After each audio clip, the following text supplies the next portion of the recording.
Olá, gente.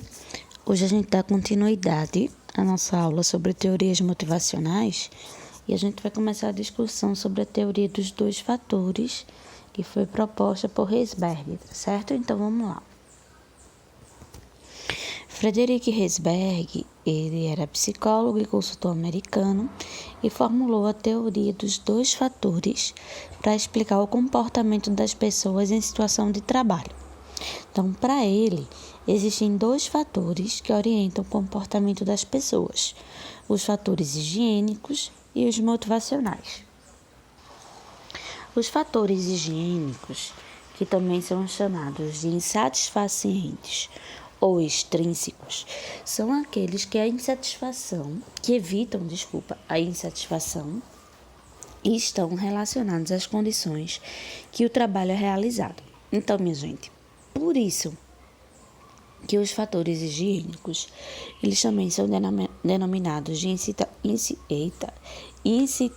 insatisfacientes, porque eles evitam a insatisfação, ou extrínsecos, porque eles estão relacionados à condição externa ao indivíduo. Tá? Então, estão relacionados às situações que o indivíduo não pode controlar, que são externas a ele. A gente vai ver isso com mais calma. E os fatores motivacionais, que são também denominados de fatores intrínsecos, são aqueles que estão diretamente relacionados com a tarefa ou o trabalho, que a pessoa exerce, e influenciam diretamente a produtividade dos membros da organização. Os fatores motivacionais, eles também podem ser denominados de satisfacientes, os higiênicos insatisfacientes e os motivacionais satisfacientes ou intrínsecos. Por quê? Porque os satisfacientes estão relacionados àquilo que gera satisfação no ambiente de trabalho, motivação, e também estão relacionados a algo que depende do sujeito que está realizando a atividade.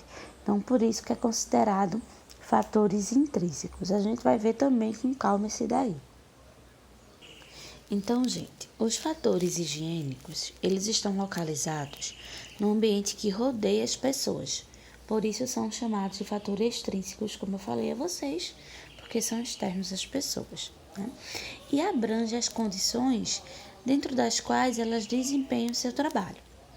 Como essas condições são administradas e decididas pela empresa, os fatores higiênicos estão fora do controle das pessoas.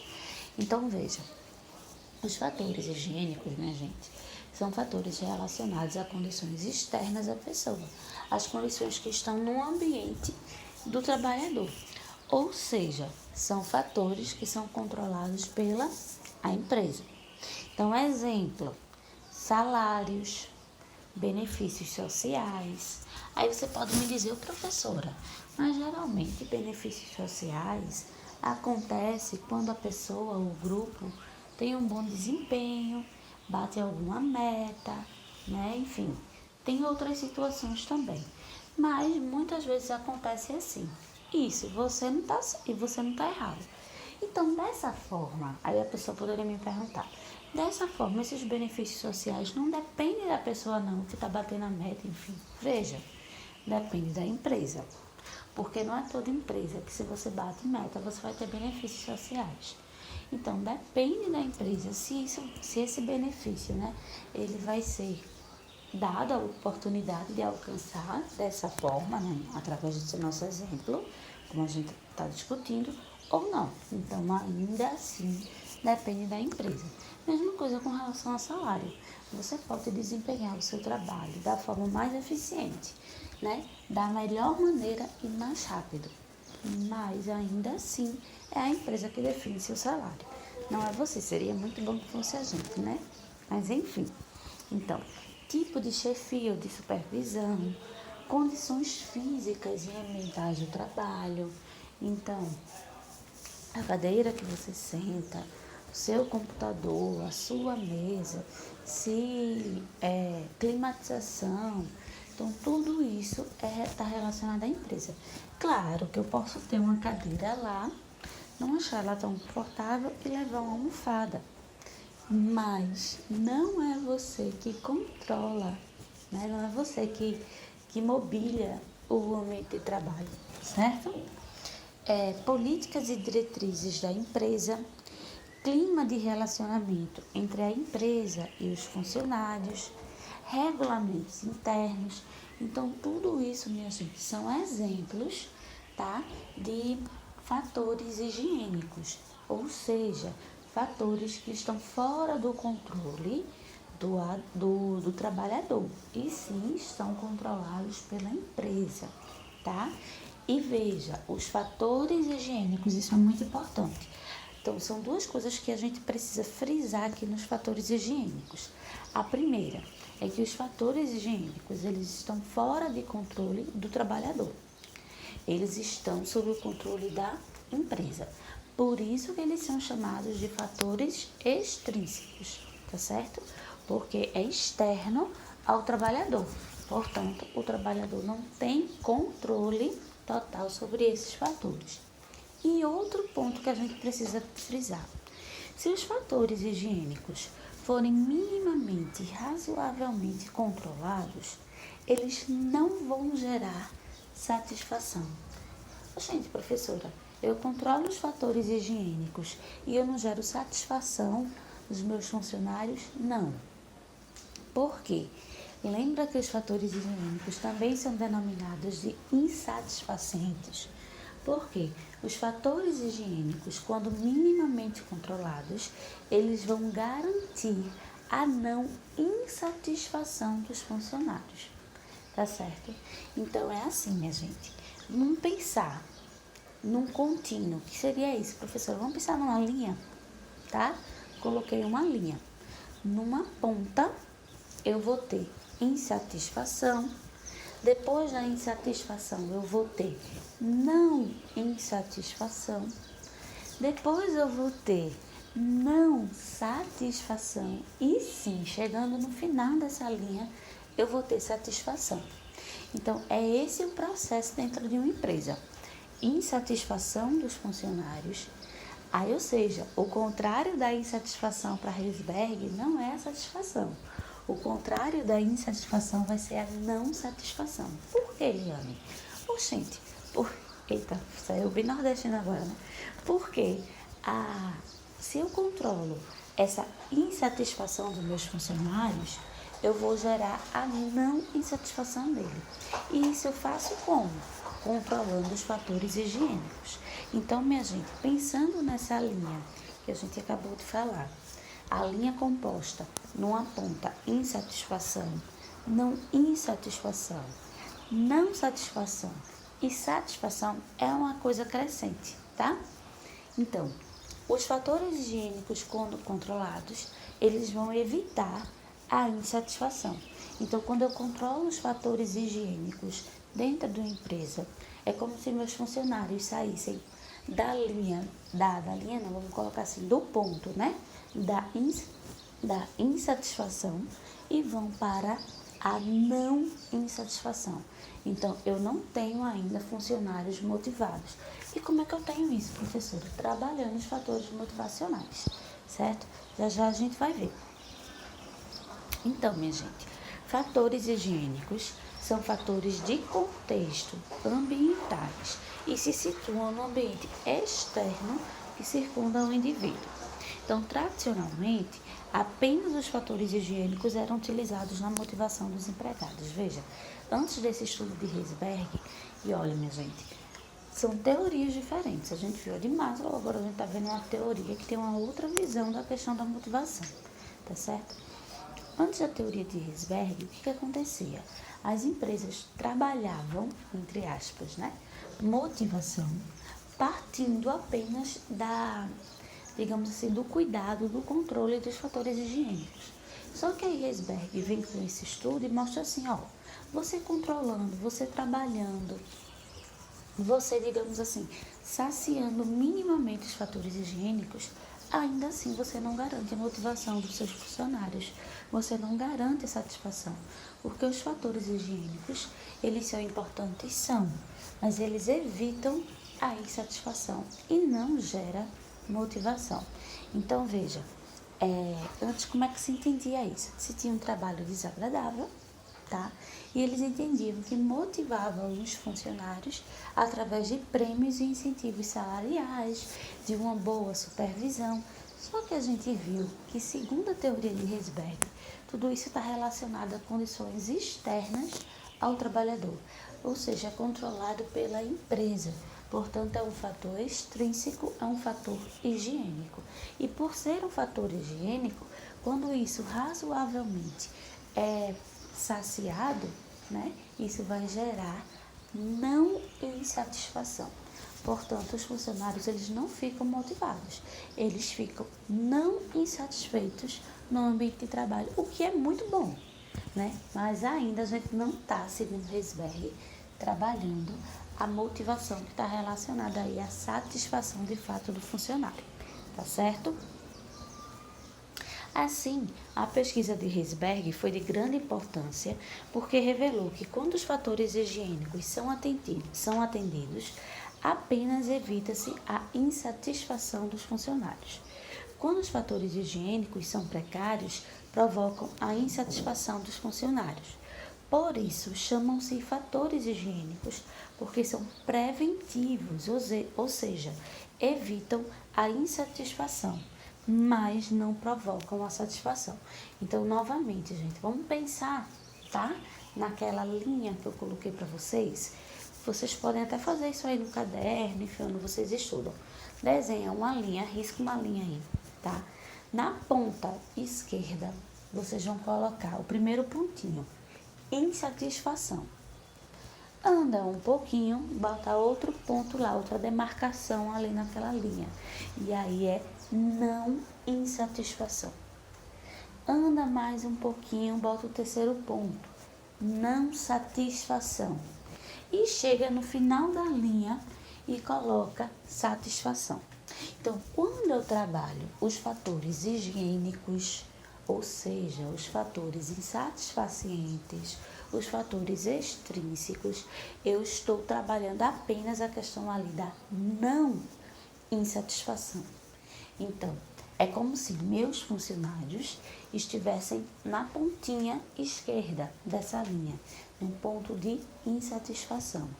Se eu controlar minimamente, se eu tratar minimamente os fatores higiênicos, então meus funcionários vão para o próximo ponto, que é a não insatisfação.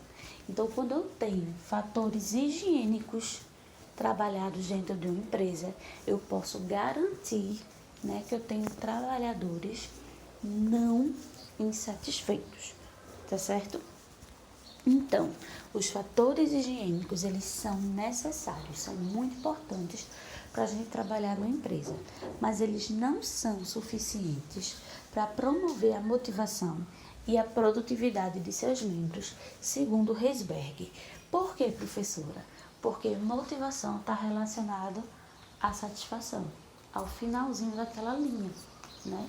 Quando a gente trabalha os fatores higiênicos, a gente no máximo que pode garantir, que é muito importante, é a não insatisfação. Só que aí a gente ainda tem não satisfação e satisfação, né? Para alcançar aí nessa linha, tá bom? Então vamos ver como é que isso é trabalhado, tá certo? Os fatores motivacionais, minha gente, estão relacionados com o conteúdo do cargo e com a natureza das tarefas que a pessoa executa. Então, diferente dos fatores higiênicos, que está relacionado ao que é externo ao indivíduo, os fatores motivacionais estão relacionados ao que o indivíduo trabalhador faz de fato dentro da empresa, porque está relacionado ao conteúdo do cargo e com a natureza das tarefas. Os fatores motivacionais estão sob o controle do indivíduo, do trabalhador, porque estão relacionados com aquilo que ele faz e desempenha. Então, o indivíduo ele tem mais um controle sobre esses fatores do que os fatores higiênicos, que são muito mais controlados, né? O controle maior está na mão da empresa. Envolvem sentimentos de crescimento individual, reconhecimento profissional e autorrealização, liberdade de criar e inovar. Então, esses são os sentimentos, digamos assim, né? Essas são as sensações que, quando se trabalhar dos fatores motivacionais no ambiente de trabalho, isso gera no trabalhador, tá certo?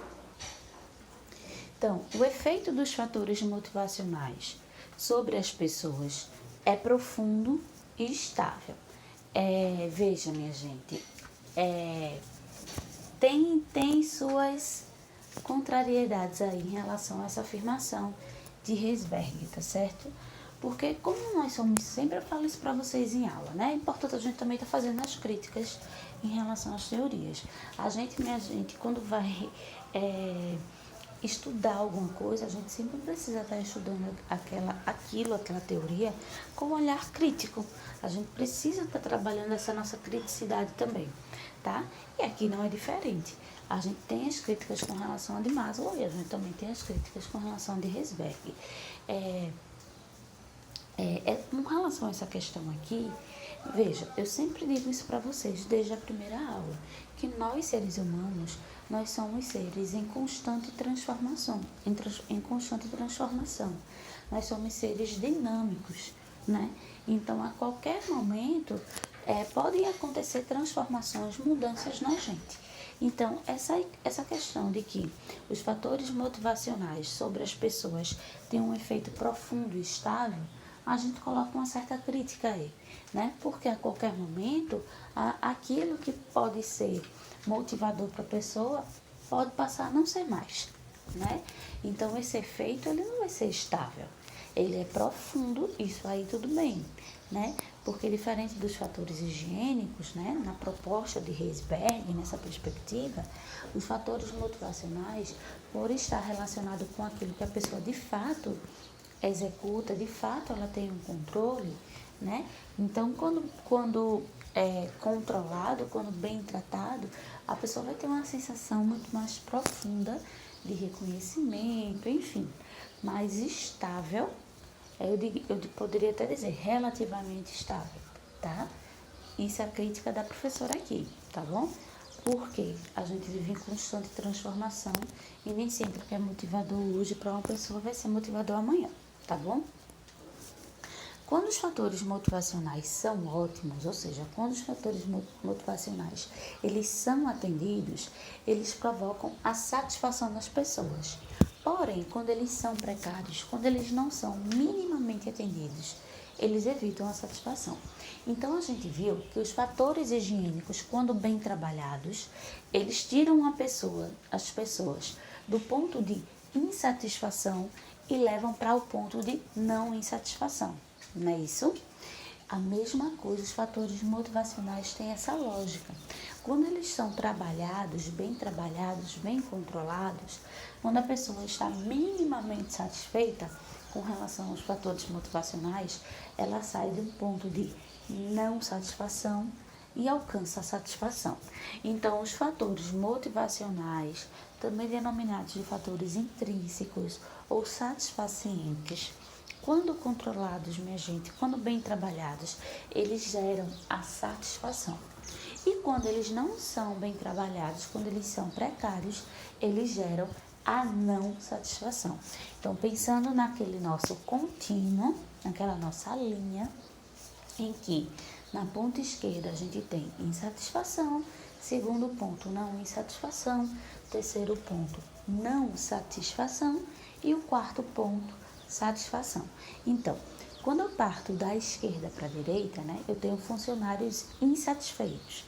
Então, eu preciso trabalhar os fatores higiênicos, os fatores extrínsecos. Trabalhando os fatores higiênicos, atendendo minimamente esses fatores, eu vou ter agora funcionários não insatisfeitos.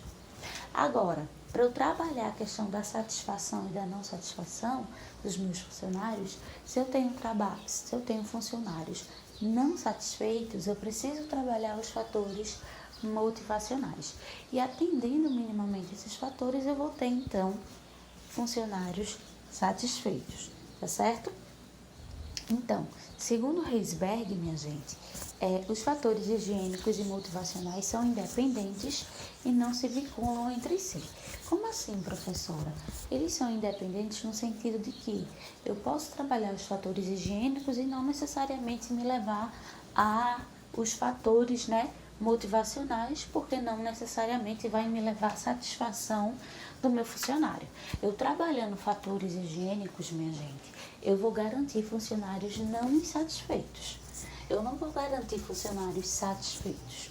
Portanto, eu não vou garantir funcionários motivados. Mas trabalhar os fatores higiênicos é importantíssimo para que eu chegue em funcionários satisfeitos. Então, garantindo que meus funcionários estão não insatisfeitos, agora eu vou poder trabalhar essa questão da motivação dos meus funcionários, tá certo? Então veja, que interessante essa frase. Leia ela devagar, tá certo? Porque senão você pode se confundir. O oposto da satisfação profissional, vamos lá, o oposto da satisfação profissional não é a insatisfação, mas a ausência de satisfação profissional. Como assim, professora? Eu não entendi. Pensando nessa nossa linha. Quando eu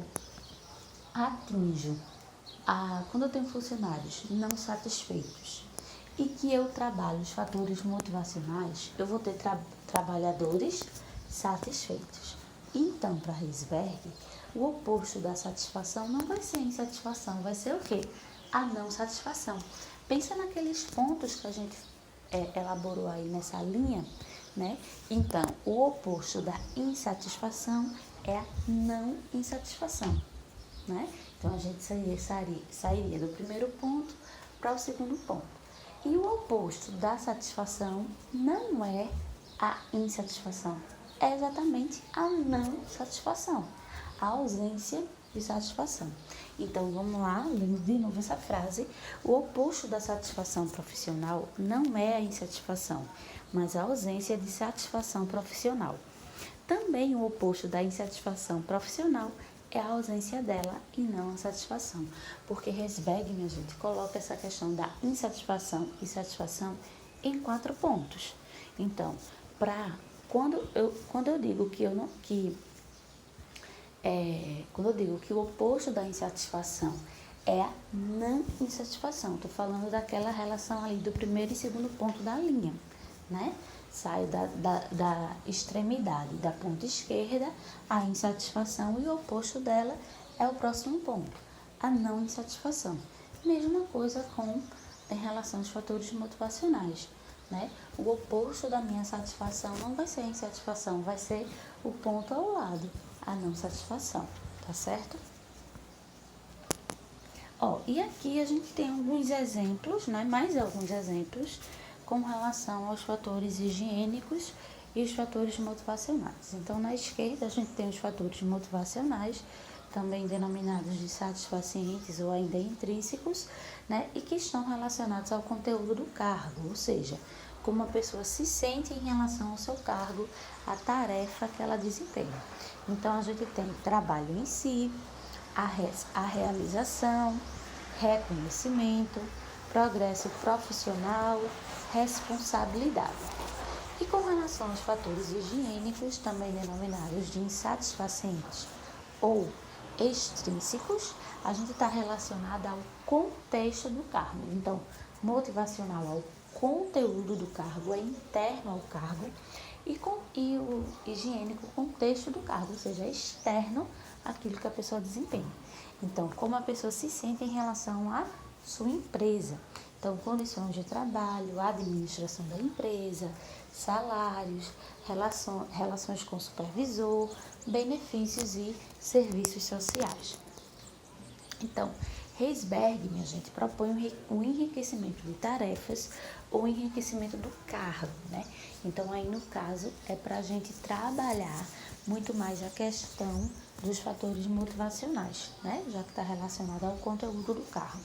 Então, a gente tem enriquecimento de tarefas, que depende do desenvolvimento de cada indivíduo e deve adequar-se às suas características individuais. Então, para eu enriquecer uma tarefa, minha gente, Então, obviamente, que eu tenho que pensar no meu perfil de trabalhador, né? Quais são as competências e habilidades desse meu trabalhador, porque senão eu posso estar enriquecendo a tarefa, tornando a tarefa, né, ainda mais, como é que eu posso dizer, mais complexa, mas se eu não considerar, se eu não pensar, se eu não avaliar, será que esse meu trabalhador ele vai dar conta disso, né?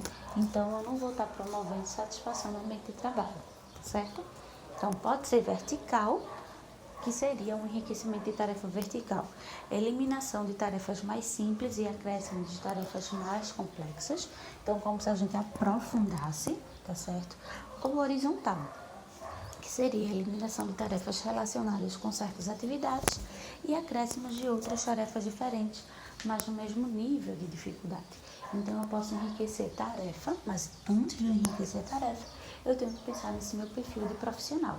Se de fato ele vai conseguir dar conta, né? A partir das competências e habilidades que ele possui e a partir das competências e habilidades que esse enriquecimento de tarefa requer. Né? Então, eu posso enriquecer a tarefa de duas formas. De maneira vertical, e aí eu estou tornando a tarefa mais complexa, porque eu estou acrescentando, como é que eu posso dizer, tarefas mais difíceis, certo? Mais complexas. E eu posso enriquecer essa tarefa de maneira horizontal, porque eu vou estar eliminando algumas tarefas que ele faz, mas acrescentando outras no mesmo nível de dificuldade, tá certo? E aí eu posso fazer também o enriquecimento de cargos, que seria isso, adicionar ou deslocar para cima ou para os lados, envolvendo atribuições mais elevadas ou laterais e complementares. E aí é uma coisa mais ampla, né? Porque aí não é apenas a tarefa, mas é o cargo da pessoa. Pontos positivos, né? Com esse enriquecimento de tarefas, de cargos. Aumento da motivação e da produtividade, porque eu aumentando a motivação dos meus trabalhadores, né? É porque eu tenho trabalhadores satisfeitos e tendo trabalhadores satisfeitos na empresa, eles produzem mais. Então, é ganho para ambos os lados. E redução do absenteísmo, né? E redução da rotatividade do pessoal. O que seria isso? Mas, gente, o absenteísmo está relacionado com aquela frequência de faltas, né? Então, eu reduziria essa falta, né, dos funcionários, como também a rotatividade, né, o entra e sai de funcionários na empresa. Pontos negativos: aumento de ansiedade face a tarefas novas e diferentes quando não são bem-sucedidas nas primeiras experiências. Então, veja, minha gente, por isso que essa questão do treinamento e do desenvolvimento é importantíssima quando a gente vai enriquecer tarefas ou cargos. Primeiro, o primeiro passo, como eu falei para vocês, é a gente observar o perfil daquele nosso profissional, né? Se de fato ele tem as competências necessárias que esse enriquecimento de tarefas ou de cargo vai requerer, certo? Outra coisa é treinar e desenvolver esses funcionários, que a gente vê muito em empresas, minha gente. Eu tenho certeza que muitos de vocês já passaram por isso, é de enriquecer essas tarefas ou enriquecer os cargos. Vamos pensar numa promoção, certo? E aí, veja, não, você agora vai começar a fazer isso, mas não tem nenhum treinamento para a pessoa. A pessoa simplesmente é colocada ali, né? E muitas vezes isso vai dificultar. Isso vai gerar uma ansiedade, né? Será que eu vou conseguir fazer? Não tem ninguém aqui para me ensinar, eu vou estar me virando, né? Então, principalmente quando nessas suas primeiras experiências você não tem sucesso, porque até é esperado, né? Porque você não está tendo nenhum treinamento para desenvolver aí essa nova tarefa. Então, até é esperado que ela não seja bem sucedida. Só que, apesar de esperado, não é isso que nenhuma empresa quer, né? A empresa quer obter sucesso, não é isso? E aí isso gera uma ansiedade nos funcionários. Aumento do conflito entre as expectativas pessoais e os resultados do trabalho nas novas tarefas enriquecidas. Sentimentos de exploração, quando a empresa não acompanha o enriquecimento de tarefas com o enriquecimento da remuneração. Isso acontece bastante, né, minha gente? A gente vai acumulando funções, atividades dentro da empresa, digamos assim, né? E a empresa não acompanha esse acúmulo com o acúmulo salarial, com o aumento salarial. Então, é claro que a pessoa vai se sentir frustrada, vai se sentir explorada, né? Redução das relações interpessoais devido à maior concentração nas tarefas enriquecidas. Então, isso acontece principalmente quando a gente enriquece as tarefas, a gente aumenta ou a complexidade ou a quantidade de tarefas para o nosso funcionário, e que a gente não faz isso treinando e desenvolvendo aquele nosso funcionário para que ele possa executar essas tarefas, mas, né, de uma forma otimizada, né, levando o tempo que ele levaria, né, e aí o que acontece? Ele fica sobrecarregado de trabalho, né, e aí, obviamente, isso repercute no seu relacionamento interpessoal dentro da empresa, porque ou ele dá conta das tarefas ou ele vai ali se relacionar, né. Então, pontos negativos. Ó, aqui, minha gente, é uma imagem, né, que faz uma comparação da teoria de Maslow e da teoria de Herzberg. Vê que interessante. Então, aqui do lado esquerdo a gente tem a pirâmide das necessidades de Maslow, né? E no lado direito a gente tem os fatores de higiene e motivação propostos por Herzberg. Então, quando eu trabalho os fatores higiênicos de Herzberg, é como se eu estivesse trabalhando os 3 primeiros níveis da pirâmide de Maslow, tá? Então, eu trabalho os níveis primários e eu ainda entro aí, ó, no nível secundário, eu ainda trabalho necessidades sociais, né? Então, relações interpessoais, por baixo, né?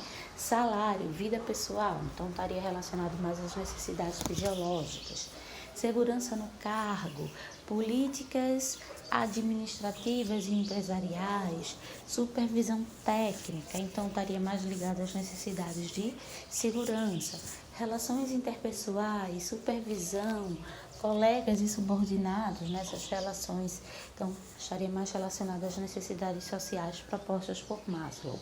Aí depois a gente vai para os fatores motivacionais, que estão relacionados às necessidades de estima e de autorrealização, né? Essas de estima, que tem aqui necessidades do ego, ela ainda é denominada necessidades, já ia confundir, necessidades sociais, que ainda são denominadas de necessidades de amor e pertencimento. Como eu falei na aula de Maslow, vocês podem encontrar, em vez de necessidades sociais, necessidades de amor e pertencimento. Então, vamos lá. Fatores motivacionais. Realização, reconhecimento e status.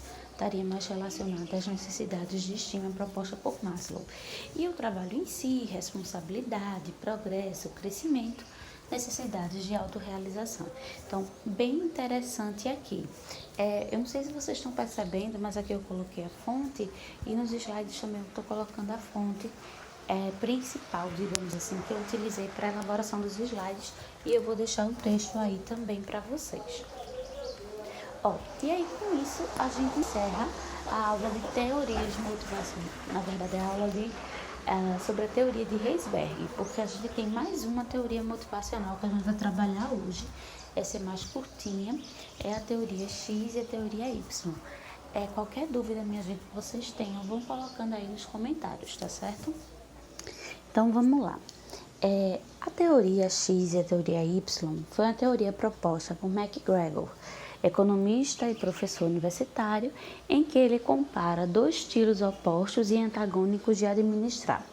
Então, a teoria X, minha gente, aqui tem uma visão, de maneira geral, pessimista sobre o trabalhador, e a teoria Y, que tem não diria nenhuma visão otimista, né, mas uma visão mais realista, certo? A teoria X é um estilo baseado na teoria tradicional, mecanicista e pragmática, e a teoria Y é um estilo baseado nas concepções modernas a respeito do comportamento humano. Então, vamos lá.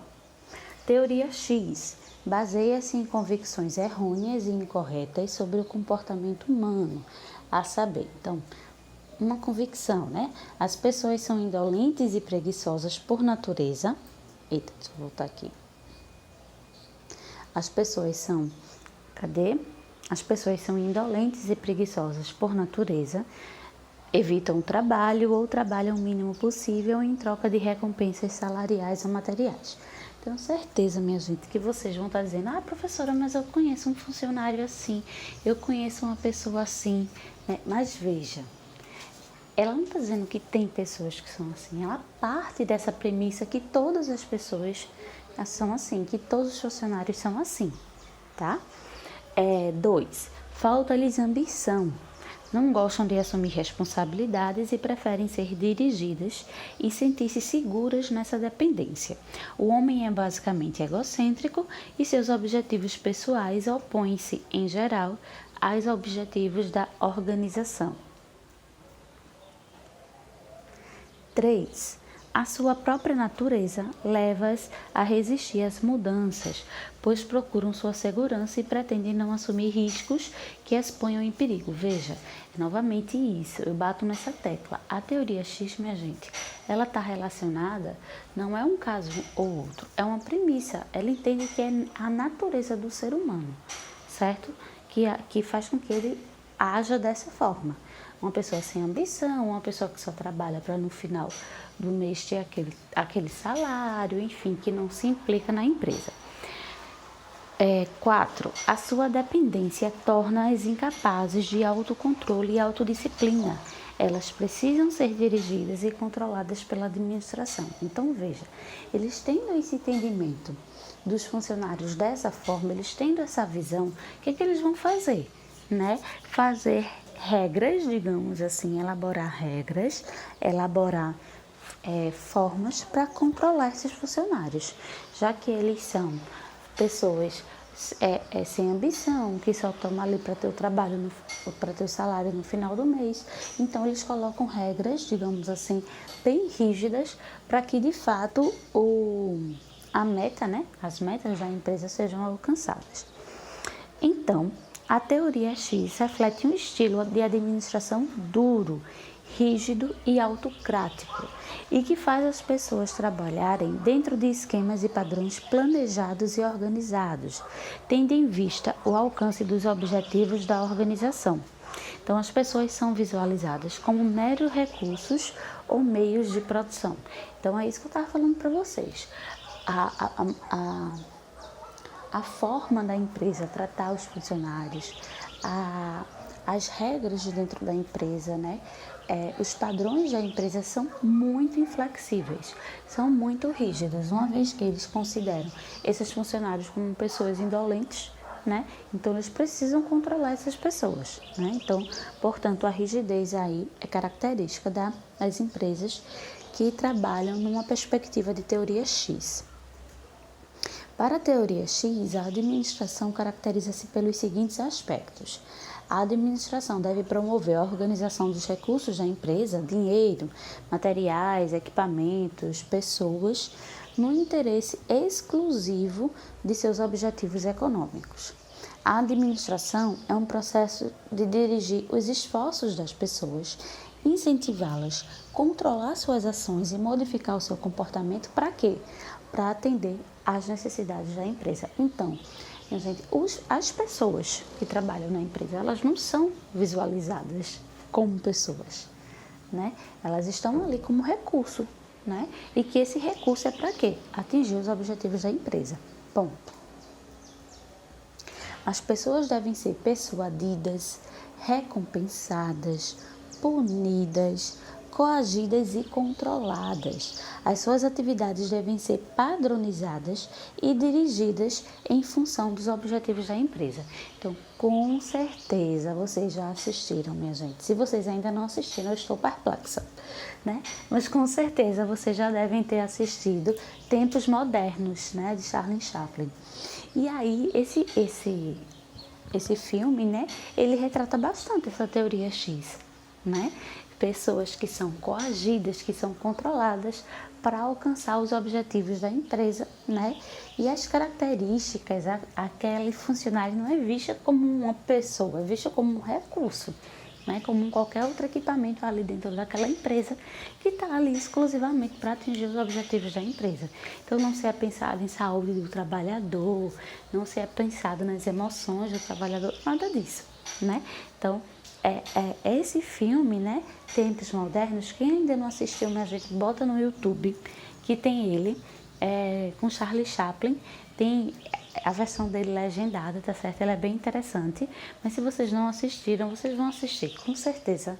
Até o final do curso de vocês vão assistir. Mas quem não assistiu e tiver interesse, coloca Tempos Modernos no YouTube, tá certo?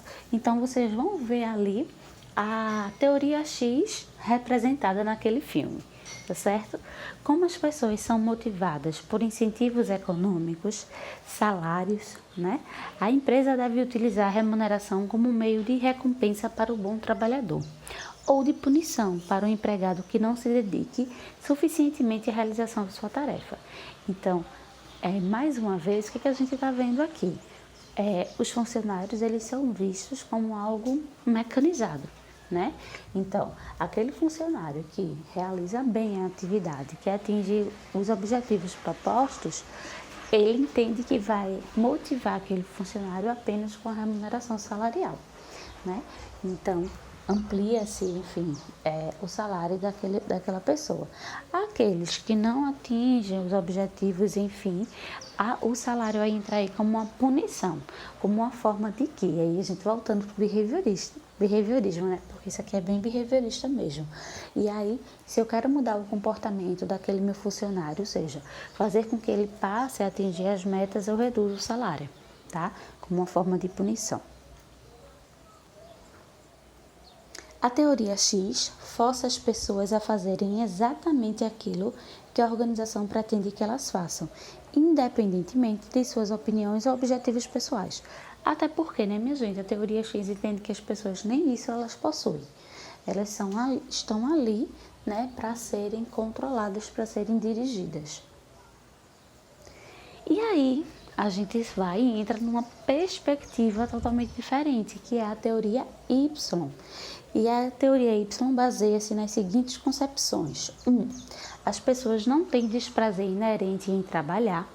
Dependendo de certas condições, o trabalho pode ser uma fonte de satisfação e recompensa ou uma fonte de punição. Óbvio, né, minha gente? Que dependendo do ambiente de trabalho que a gente está, a gente pode se sentir muito bem, né? A gente pode sentir satisfação em relação a executar, né, aquela atividade ou não, né? E aí o trabalho acaba sendo visto como um peso, que realmente você só está ali para fazer aquilo e no final do mês ter aquele seu salário. Então isso varia, esse ponto de vista, essa forma como o trabalhador se sente em relação ao trabalho que exerce, depende de como acontece esse trabalho, né? Então a teoria Y tem essa perspectiva. Ela não entende que todo trabalhador não gosta de trabalhar, né? Que toda pessoa não gosta de trabalhar, que toda pessoa precisa ser controlada, enfim, né? Ela entende que isso vai depender das condições do trabalho, tá certo? As pessoas não são, por sua natureza, passivas ou resistentes às necessidades da empresa. Elas podem tornar-se assim como resultado de sua experiência negativa em outras empresas, ou até mesmo dentro da empresa atual, né? Então, minha gente, se a gente já teve várias experiências negativas, é normal que a gente chegue numa outra empresa mais resistente quanto a isso, né? E aí, essa experiência pode fazer com que a gente mude, né, essa nossa visão em relação à empresa. E aí, a gente passe a cooperar com a empresa, né? Então, mas para isso, a empresa é aquela história que a gente já falou. Eu acredito que na aula de motivação, né, nossa primeira aula sobre isso, que veja, a empresa, ela muitas vezes se apresenta de uma maneira para o funcionário e no dia a dia ela é de outra, né? Ela muitas vezes se apresenta de uma forma para o candidato e no dia a dia ela se mostra de outra forma. Então, isso é um dos pontos importantes para que a gente consiga a colaboração do trabalhador também, né? Esse alinhamento entre o que, digamos, que se diz e o que se faz. 3. As pessoas têm motivação, potencial de desenvolvimento, padrões de comportamento adequados e capacidade para assumir responsabilidades. Um funcionário deve exercitar autodireção e autocontrole a serviço dos objetivos que lhe são confiados pela empresa. Então, você vê, né, que a visão de homem, a visão de trabalhador muda bastante na teoria X para a teoria Y. 4. A fuga à responsabilidade, a falta de ambição e a preocupação exagerada com a segurança pessoal são consequências da experiência insatisfatória de cada pessoa e não uma característica humana inerente a todas as pessoas. Então, mais uma vez eu friso, a teoria Y entende que a condição do ambiente de trabalho, a forma como a atividade é exercida, isso que faz com que a pessoa tenha uma postura, uma visão um pouco mais inflexível ou não. E não porque as pessoas são assim por natureza, tá certo? Da mesma forma que se as condições do trabalho, da tarefa que a pessoa executa são boas, são positivas, isso vai favorecer a um bom comportamento dos funcionários dentro da empresa, tá? 5. Capacidade de alto grau de imaginação e de criatividade na solução de problemas empresariais é amplamente e não escassamente distribuída entre as pessoas. Então, a teoria X entende que as pessoas, sim, são capazes de resolver problemas, são capazes de criar, de inovar dentro de uma empresa. Então, a teoria Y mostra um estilo de administração aberto, dinâmico e democrático, por meio do qual administrar torna-se um processo de criar oportunidades, liberar potenciais, remover obstáculos, encorajar o crescimento individual e proporcionar orientação quanto a objetivos, né? Então, veja, aqui nessa imagem a gente tem, né, um pouco desse exemplo, dessa perspectiva da teoria Y, né? Então, a teoria Y supõe, né, parte da premissa que o trabalhador ele gosta de trabalhar, né? Ele se desfruta ao trabalhar, ele se autodirige e eles são seguros, né? Que é diferente da premissa que parte a teoria X, totalmente diferente. Então, para a teoria Y, a administração caracteriza-se pelos seguintes aspectos: a motivação, o potencial de desenvolvimento, a capacidade de assumir responsabilidade, de dirigir o comportamento para os objetivos da empresa. Todos esses fatores estão presentes nas pessoas. Elas não são criadas nas pessoas pela administração, são características das pessoas, né? É responsabilidade da administração proporcionar condições para que as pessoas reconheçam e desenvolvam por si mesmas essas características. Então, é exatamente isso. A teoria Y parte da premissa de que as pessoas, sim, elas podem se autodirigir, elas podem crescer, elas podem se desenvolver. Basta a empresa dar condições que façam com que as pessoas se motivem para isso, né? Busquem atingir essas metas, né? A tarefa da administração é criar condições organizacionais e métodos de operação através dos quais as pessoas possam atingir seus objetivos pessoais, dirigindo seus próprios esforços em direção aos objetivos da empresa. Então, minha gente, na teoria Y, a ideia é de que os objetivos pessoais e os objetivos organizacionais se alinhem, né? Eles, digamos assim, eles entrem numa convergência, né? Todos andando numa mesma direção. A gente alinhar os objetivos do trabalhador com os objetivos da empresa, né? Isso vai gerar aí bons frutos para ambas as partes. A teoria Y é aplicada nas empresas através de um estilo de direção baseado em medidas inovadoras e humanistas. Por exemplo, descentralização das decisões e delegação das responsabilidades, ampliação do cargo para maior significado do trabalho, para que as pessoas possam conhecer o significado do que fazem e ter uma ideia da sua contribuição pessoal para as operações da empresa como um todo, que se a gente fizer um contraponto com o filme Tempos Modernos, isso aqui não existia, né? A pessoa ela não tem uma visão de todo o processo, né? Ela é voltada apenas para aquilo que ela faz. Então, é isso que a teoria Y propõe, né? De ampliação do cargo para que a pessoa consiga realmente entender o significado daquilo que ela faz e o que aquilo corresponde dentro da empresa. E quando a gente faz isso, minha gente, quando a gente possibilita isso ao funcionário, a gente possibilita que ele se implique ainda mais naquela atividade e que ele contribua, né? Isso amplia a capacidade daquele funcionário criar, porque ele vai ter uma dimensão muito maior daquela atividade que ele faz dentro da empresa. Isso possibilita, inclusive, inovação, tá?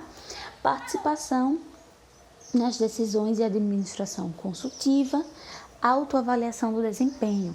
As empresas têm feito muito isso, né? A autoavaliação. Não apenas um coordenador, um chefe, um gestor avaliar o funcionário, mas o funcionário se avaliar. Isso é muito importante, né? E é importante que isso seja feito de maneira fiel, né? De maneira, como é que eu posso falar? De maneira justa, de maneira sincera, né? Por parte do trabalhador, né? E para que o trabalhador se sinta à vontade para ser sincero, a empresa precisa dar condições para isso, né?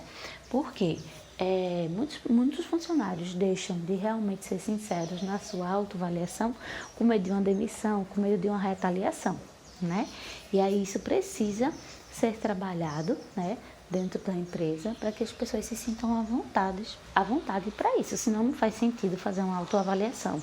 Senão vai ser uma chuva de elogios e muitas vezes que não cabem, né? E aí a gente fazendo esse contraponto, né, entre a teoria X e a teoria Y.